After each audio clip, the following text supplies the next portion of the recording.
Hi there, welcome to the philoscifiz podcast with Matt and Dave. Today it is Demolition Man, and we're going to be talking about the film in detail. So if you haven't seen it and don't want to hear all the ins and outs of what's going on, check it out first and then come back to us.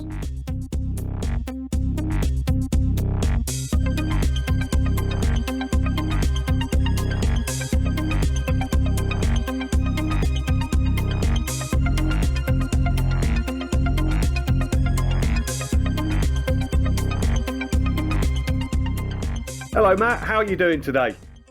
I'm okay. How are you, Dave? I'm excellent. Well, look, I've got to say, great choice of film, Demolition Man, 1993. It gave me joy feelings all over, my friend. So what I want you to do, first of all, is tell me, why did you choose this movie? I chose this movie because I really like films that are smarter than they appear. And this film is one of those. It's sort of, if you were to describe it to someone, it sounds like a typical 90s action film. I'd say close to, say, something like Judge Dredd, which hasn't been famed for its great philosophical weight. The one in the 90s with Stallone. Yeah. Yeah, but this is a pretty clever film. Give you something to think about while also being quite a good action film. I thought be a bit of fun. Yeah, no, it was. Loved it. Thought it was absolutely stunning. So, look, do you want to hit the beats of the plot first of all? The film starts off in the near future times, which is 96 for that film. And it seems like the world is building toward major gang warfare. Stallone plays John Spartan, who's a police officer who's trying to take down a super criminal of some sort, Simon Phoenix, played by Wesley Snipes. And in the process of bringing him in, he gets framed for the manslaughter of innocent people, and they both get frozen as punishment rather than being sent to prison. And they're meant to be incarcerated in a cryo prison for nearly a century. Simon Phoenix the criminal gets brought out of it earlier in order to perform a political assassination through a conspiracy. Before you go on to the future bit, can I just talk about that opening off, because it seemed to me really, really interesting. I mean, it's 1993, and it's that first shot. The camera kind of like slowly zooms in through the sky onto South Central LA, flying over from behind the Hollywood sign, which is on fire. Yeah. I missed that. Yeah, so the Hollywood sign is on fire as it comes in. And of course, this is 1993, 1992, call it what you want, the LA Uprising or the LA riots, a consequence of 4 cops being acquitted for the beating of Rodney King the year before, 1991. The riots explode in the spring of 92, and you've got 63 people killed, thousands injured, billions of pounds worth of damage done. And the film is kind of, as we'll see later, extrapolating from these tensions that are swelling through LA. And so when we encounter, in a sense, what's happening with Spartan and Phoenix it's not really a metaphor, but it's a theatrical restaging of those tensions to a certain extent. So when we get to 2032, everything's changed, hasn't it? Yes. We find ourselves in Dawn's character uses the word fascist, but, very controlled. It appears utopian at first, doesn't it? It appears like all dystopias do. That's how you get to them. It appears to be a society of peace and love, as one of the characters describes it. But in fact, what is it? It's a highly emotionally repressed society, very controlled. Lots of things that we today wouldn't think should be illegal, for example, swearing, are completely illegal. Salt is illegal. It's not legal to have anything that's bad for you. So it's a highly controlled, ultra hygienic, seeming peaceful utopia. Although, as with all of these cities, you end up with an underclass of people who've been rejected, people living in underground, and they don't have access to all of the... Yeah, so they're the subterranean dwellers, the scraps. For a sadly extended period of time, we in San Angeles have been plagued by a pack of subterranean hooligans. You will come to know them as scraps. Men and women who have left the comfort of our society only to spew hostility at the very bosom that they have relinquished. There was a time when we used to look upon these scraps as rather pathetic and relatively harmless. Now they have a leader. Mr. Friendly seems relentless in his ambition to infect our harmony with his venom. He must, of course, be stopped. This radical terrorist behavior led by Mr. Friendly must not be allowed to undermine our safety. Safety above all. I expect your trust, confidence, and certitude, if you'll excuse me. Why don't you introduce us to the three main characters that we meet in 2032? We have the leader of the society, who's Dr. Raymond Cocteau, and he basically is worried about an upcoming revolution from the subterranean dwellers, who are led by Edgar Friendly. The scraps of society, yes. Yeah. And so he has conspired to bring Simon Phoenix back, having trained him to be even more powerful and more ruthless, although incapable of killing him, so he can control him and use him to perform a political assassination on Edgar Friendly. However, he's much more difficult to control than Cocteau expected and breaks the peace of this society, killing lots of civilians without any real strategy, sort of doing it for fun. And the police of the time are totally ill-equipped to deal with it. Yeah. One of them says, we're police officers, we're not trained to deal with this sort of violence. Yeah, I love that. I mean, the language comes in there. These instances of killing are called murder, death, kills, MDKs. Yeah, I mean, which it's that tripling of it, murder, death, kill, in a sense, kind of captures the horrific and unusual nature of that. I mean, I think at one point they say we haven't had a homicide for 20 years or something like that. Yeah. And there's another bit as well, of course, with a handheld device when one of the officers goes to try and capture Simon Phoenix, and he looks up. It's like, I mean, we've both worked in our how to arrest someone app. Yeah, we've both worked at help desks before, where you have process things, and you click this, and it tells you how to respond to that, and it tells you how to respond to that, and it sort of like says get the person to lie on the ground with the hands behind the back. It doesn't work, so the cop goes back to the handheld device again, and it goes, repeat it in a stronger voice and add or else. Are you sure this is real life? Barely. Spartan is a legend. I've been doing a historical study. Over 1,000 arrests over 3 years. All authentic criminals. There was a lot more business back then. How can you justify destroying a $7 million mini-mall to rescue a girl whose ransom was only $25,000? Fuck you, lady! Good answer. This is your recommendation? The Demolition Man's an animal who hasn't worn a shield in 40 years. Simon Phoenix is an old-fashioned criminal. We need an old-fashioned cop. Let's just start on the language, first of all. I thought that it was done brilliantly. I mean, the language of the 2030s, it's very scientistic. Yes. So for instance, a couple of the phrases that jumped out at me was Lenny Huxley, the female cop, says something along, we need every cortex we have in this situation. So, we need to get everyone's heads together, or, more brains are better. It is cortex. Then there's things like, resonate some understanding. That whole language is convoluted in a really kind of scientific way. And this even kind of reflects back onto. I just want you to comment on that first of all, before kind of how it reflects back into the 1990s. But I think that the adjective I would use to describe the language and the behavior and the culture that they have is hygienic. So it's a very scientific idea of what health is. Nothing's offensive. Everything is distant and controlled and modest. Should you bring up the seashells at this point? That is an interesting one, because what the writers of this film are warning against is sort of overly hygienic, and instead of toilet paper they use these 3 seashells, which is never explained. I think that writers may have explained at some point what the idea was there, but part of the comedy of the film is you don't find out how these 3 seashells are used to to clean up after going to the loo. I mean, I've done some experiments and I can't work it out.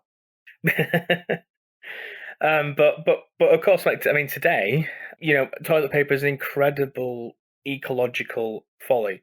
If there's one thing looking at this society that I think actually they might have got right, it's probably the 3 shells, because it's better for the world. Then let's turn to the example of sex, because sex is another area of hygiene which is explored in the movie as well. Yeah, which, when that gets explained, it seems to be a response to HIV directly. So they both wear helmets of some sort, and there's a sort of some sort of nerve stimulation, which is pleasurable. When this gets defended, is that it's incredibly dangerous to transfer bodily fluids. It's incredibly dangerous to touch. That's actually foreshadowed a bit when Stallone's character does touch someone, and it's sort of like it's a real faux pas. As it would be today, with as we're still in lockdown conditions. Yeah. How you doing? We are not used to physical contact greetings. Germs. Look, I don't know if you guys know it, but you're out of toilet paper. Did you say toilet paper? Oh, they used handfuls of wadded paper back in the 20s. I'm happy that you're happy, but the place where you're supposed to have the toilet paper, you got this little shelf with 3 seashells on it. He doesn't know how to use the 3 seashells.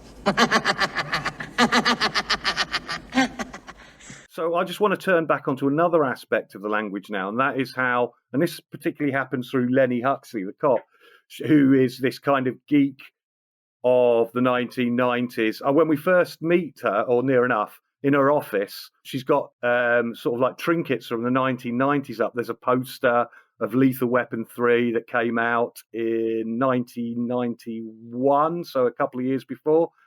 And Red Hot Chili Peppers, Blood, Sugar, Sex, Magic, the album cover up on the wall as well. So, and when we go to her flat, it's just geeked out with loads of 1990s stuff. And this really plays out in language as well. I mean, and a lot of the comedy comes from this. I think she's brilliant in her spoonerisms. Oh, yeah. There's a one where she goes, "Oh, you really licked his arse and matched his meat." And John Spartan kind of looks at her and goes, "I think you mean kicked his ass and he's met his match." So you get it from both sides, yeah. You get it from the side of what it's become, and also what it's lost as well. I've been an enthusiast of your escapades for quite some time now. I have in fact perused some newsreels from the Schwarzenegger library, and that time that you took that car. Hold it. The Schwarzenegger library? Yes, the Schwarzenegger Presidential Library. Wasn't he an actor when you... Stop. He was president? Yes. Even though he was not born in this country, his popularity at the time caused the 61st Amendment, which states that... I don't want to know. President. I touched on intertextuality there with the trinkets of Lenny's character. But the intertextuality is throughout the film, isn't it? I mean, a few I noticed were particularly around the movies. I mean, and in a sense, it's signaled with that first shot of Hollywood sign burning. And during the film, you've got Phoenix taking a gun at the museum and going, "Excuse me, Rambo, I need to borrow this." So Rambo there referring to a character in a film that has been played by one of the lead actors. We get the whole President Schwarzenegger bit of playing as well, playing on the 1990s kind of, pseudo confrontation between Stallone and Schwarzenegger as 2 action heroes. A mention of Luke Skywalker using the Force. And that's all the way down. So you've got a kind of pop intertextuality there, but we've also got resonances in other ways as well. I mean, I thought that Cocteau's flat, the big fireplace in there, really reminded me of the set of Citizen Kane. You've got Lenny Huxley, her second name, referring to Aldous Huxley and his Brave New World from 1932. Cocteau is a French filmmaker. Various kind of intertextual moments. It's replete with it. I mean, it's saturated at every level of pop, high culture. It's just all intermixed throughout. And all these things that, they're not just decoration, are they? So commercials are now known as mini tunes from the past, and they've become kind of like classic hits. So you got the Jolly Green Giant, you've got various other songs used and presented, which is a complete reversal, because during the 1990s and our time now, what do adverts do? They consume pop music, and they take pop music. So you get a kind of reversal there, which really puts that into a kind of resonance, and that plays with the franchise wars. Every restaurant is Taco Bell. I believe in some reissues for foreign markets outside the USA, they overdub that as being Pizza Hut, and they do some must do some kind of early CGI work on the things. Anyway, it becomes Pizza Hut. But the point's still there, yeah? So how did that happen? There were the franchise wars. So there's been the upsets of society has been, you talked about the AIDS epidemic. I talked about, the LA riots. We've got franchise wars, commercialism, capitalism, because this society here, it's not a governmental one, is it? It's a commercial society. Valley of the Jolly Green Giant. Good things from the garden in the valley. Valley of the Jolly Green Giant. Another thing I wanted to talk about to kind of psychoanalyze the film. Wow, you've indeed. I think psychoanalysis is the place to go with this. I'm thinking that myself, so over to you, my friend. Go on. Yeah, something that interests me, and it is a fairly obvious point, is what are the writers warning against, and what do they think would be better? What's been lost within this? And I was kind of hinting on this about the point about, oh wow, these geeks don't even use toilet paper, they're so afraid of being unhygienic. But actually, some of the messages that I think are coming through about what Spartan and Edgar Friendly want society to be like have dated a little bit. There's a scene where they go down in with the scraps of society area. Instantly, the two detectives that are with Spartan, so Huxley and the other detective character, they're completely overwhelmed with the smell. And Stallone's character's like, "Whoa, brilliant! Yes, I'm home now." Yeah. And it turns out what they're smelling is cooking meat. At least that's how I interpreted it. Cooking not just meat; it's rat meat burger. I was getting to that. You've ruined it. Sorry, mate. Let's have a break and you pick it up. No, I'm leaving that in. I'm leaving the bit where you ruined it in. Leaving the bit where I call you out for it. Then you tried to make me do more work to hide the fact that you ruined it. And I'm going to leave this bit in of me arrogantly telling you off and telling you what I'm going to do. Oh, no. Thank you.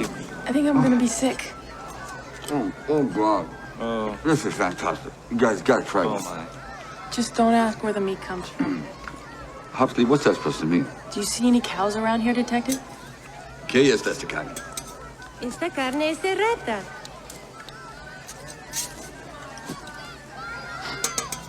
Rat. This is a rat burger.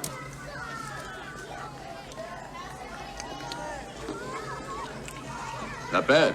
But anyway, so, yeah, he's the smelling rat burger. He doesn't realise, but he smelled meat. It's the first time, presumably, that he smelled cooking meat since coming out. Well, probably a long time before, because he's been in prison, presumably in custody before he gets put into the cryo jail. And he goes and buys he trades for a burger. He loves it. And then Sandra Bullock says, "Don't ask where the meat comes from." And then he's like, "Oh, it's rat." And he still likes it. And there's this speech, I don't actually write any of it down, but the speech that Edgar Friendly gives about how he wants the freedom to make bad decisions, wants the freedom to eat meat and get high cholesterol and all these things. But the message is meat is good, petrol is good, manual steering is good. We don't want all these cars with their fancy. There's this whole thing where he gets the Oldsmobile, a classic Oldsmobile, and that is better than the modern Oldsmobile that they're all in. These electronic cars with too many safeties, and that works perfectly fine. And then he ends up in another police car, and it's damaged, and the electronics in it stop working properly, and he's not able to control it, and he crashes into the police station because he doesn't have the ability to manually control it. And it's just, there's a lot of what I would associate with, sort of very masculine American ideas of what it is to be about strength and the good life and, meat, petrol, cars, being a bit reckless, not worrying too much about hygiene, just being blokey. It's a very blokey idea of what life should be like. There's a fetishization, and I mean, I think that's reflected in one of the ways, in the way in which Stallone's body is filmed early on in the film, which I think is some incredible images. Yeah, it's very Greek. It's good. I like that. Yeah. The title sequence is just a kind of small camera panning around the beauty of Stallone's shaven, muscular body, and when he's woken up, he's in a fetal position, but there's a fetishization of his body in a real visceral way. Somebody calls him muscle bound, but really, I mean, the camera's just circling around his body. The camera is worshipping him. Yeah, I think you're right. They are really fetishizing, Stallone's masculine body, that very, as I said before, Greek and also traditional manly, strong idea of what is to be a man. And I think that's deliberately contrasted with the portrayal of the other male cops from the future, particularly the captain, who are all very slim, not very strong, and presumably haven't been eating meat, which I think comes close to the sort of, is propaganda the right word? I'll go with that. Yeah, the propaganda around eating, if you don't eat meat, you're weak today. If you're thin and you're have sort of progressive idea of being masculine, you're a soy boy, and all of those sort of things that we get in discourse around this today. So it's interesting. I mean, that's one of the reasons I wanted to bring this up, because I think a lot of what they were warning against has kind of dated, which may mean that they were right in the sense that, they hit a nerve of a direction that society was going in, something much more hygienic, something much more politically correct and inoffensive, and worrying about that leading towards a stagnation. But equally, I think some of what is portrayed as sort of the moral lesson of the film has dated a bit. Which I think is interesting, because it's not a particularly old film. You were talking about the psychoanalytic coordinates of it, and I think that they're really, really strong. Yeah, You've just talked about how they've kind of manifested through the fetishization of the past and the analysis that you can do with that.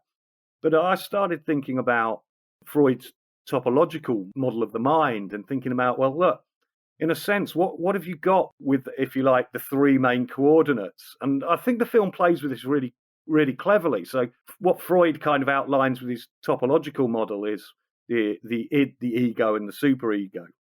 So on one hand, you've got the id, which is the pure unconscious. It's a world of drives, primitive urges, dreams, and fantasies, which you can't really access in any way, shape, or form. But it kind of bursts out in a number of ways. Then you've got the ego, the I, the thing that's rational, trying to control, has strategies and plans. And then you've got the superego, the other, ideology, the critical faculty that is kind of bearing down on you at every point. And it seemed to me that there's three coordinates that fit the film perfectly. I mean, surely Simon Phoenix is pure id. And in a way, John Spartan is pure ego. And the society, sort of framed through Raymond Cocteau, is the superego. You've got the swear machines that just keep spitting things out for verbal morality statute with the fines of 1 credit. So you've kind of got these three things. And I think the film's even cleverer than that, because it will play with those three coordinates at different levels as well. So I'm thinking about the restaurant scene. The coordinates remain, but they get distributed to different characters. So there, amongst the elite of this society, the superego, suddenly Spartan is framed as the id and goes outside and starts kicking ass. So these things are always moving around, kind of follows a trajectory of analysis. And that's where the other characters come in, because the final resolution of the film, what do we get? We get this kind of overly controlling superego overthrown. And a kind of resolution of, perhaps we can take the medium way. We don't need such control. The id doesn't need to be so hidden, because Edgar Friendly sometimes appears as the id as well. But a far more controlling, tricksterish kind of id. A not as dangerous kind of id. So you kind of get that resolution. So you've got the kind of the main coordinates of id, ego, superego that position the kind of, the whole trajectory of the film, little playing out areas of id, ego, and superego with different characters in different positions, because these things all intermix in any way, shape, or form. And then, if you like, the job of psychoanalysis is done at the end of the film with the resolution, where the real controlling ideological superego is overthrown, and the ego and the id is kind of tamed somewhat by that overthrowing, and suddenly the ego is a place that can rationally negotiate between these two tamed forces that capture the human subject within. That's really good. I think you're right. But the thing that I'd sort of tweak on that is maybe Spartan is always the ego, or is the ideal ego, as a compromise already between the id and the superego. And the lesson of the film does seem to be that you need a compromise between, sort of free decadence and violence and over hygienic control. But I think it might be that, the portrayal of Stallone's character as already the right balance. This meat-eating, masculine Greek god of a man who knows when to exchange bodily fluids and when not. What we do? How will we live? I'll tell you what we're gonna do. We're gonna go out drinking, all of us, get shit-faced and paint the town, literally. Put up graffiti, slogans. It'll be a blast. Whoa, whoa, whoa. I'm gonna tell you what you're gonna do. Why don't you get a little dirty? You will act clean. And somewhere in the middle, I don't know, you'll figure it out. Fucking A. So is there anything else about the film that you just want to give us a little couple of lines on before we finish? Yeah. Before Phoenix and Spartan get resurrected, there's a scene with Huxley's character where her colleague is sort of commenting all of the 90s paraphernalia. And she says something like, "Don't you ever want something to happen?" And his response is, "Oh, goodness, no." And I just think it's an interesting portrayal of a completely static society. Everything's in stasis. Nothing really can happen because everything's so tightly controlled. And so, although bad things, heavy quotation marks, can happen, but also good things aren't really happening either. It's sort of like a real sort of a wish for a more exciting life. Although, unfortunately, the excitement arrives with a bunch of deaths. the dynamism comes at a cost, I guess. How about you? There's a few things that I'd like to say, but I guess, just perhaps to just hark on a bit about some of the moments of intertextuality, which I thought were just incredibly clever, So they mention, no kiss, kiss, no bang, bang at one point to tell the Demolition Man off. And, that comes from, obviously, a song called Kiss, Kiss, Bang, Bang, James Bond, Thunderbird, I think, by James Barry, 65. But it was also the title of Pauline Kael's book of film criticism in 1968 as well. Oh, okay. Just really clever little things like that. There's the use of Simon Says and the game. I said before, the film is absolutely replete with all of this stuff. I'm going to nick one of yours now, which I hadn't seen, but when we were talking before we started recording about Lenny Huxley, and obviously we've got the obvious Huxley version, but you've got Lenny has also got this kind of Leninist kind of aspect to it as well. So, there's so much intertextuality that you begin to wonder at some point, how much was meant, how much was unconscious, how much am I now reading into it because I'm looking for it everywhere. On that, was this before or after Die Hard with a Vengeance? Don't know. Alexa, when was Die Hard with a Vengeance released? It was after. Yeah, it's after. Yeah.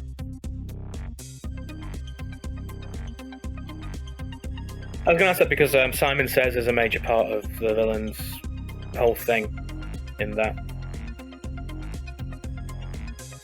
Well, why not just start? Because you could do it the other way around. Why not just say, and they reuse Simon Says in Die Hard with a Vengeance, and we'll just pick it up from there. Nah. No? Okay.